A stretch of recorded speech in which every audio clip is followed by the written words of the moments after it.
আপনি বলুন, এই শব্দের শেষে তানবিন দিব না হরকত দিব? এই শব্দের শেষে তানবিন দিব না হরকত দেব?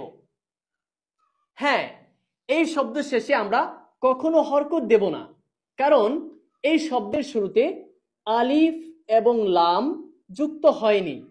আলিফ এবং লাম যুক্ত হয়নি, তাহলে আমরা এই শব্দের শেষে তানবিন দেব। এই শব্দের শেষে কি দেব? যেহেতু আলিফ লাম যুক্ত হয়েছে, আমরা এই শব্দের শেষে হরকত দেব। দুই জবর দুই জের দুই পেশকে তানবিন বলে। এক জবর এক জের এক পেশকে হরকত বলে। এখন প্রশ্ন হচ্ছে, এই শব্দের শেষে কেন আমরা জের দেব না, অথবা কেন আমরা জবর দেব না? কেন আমরা জবর দেব না অথবা জের দেব না, কেন পেশ দেব? একদম উত্তর সহজ।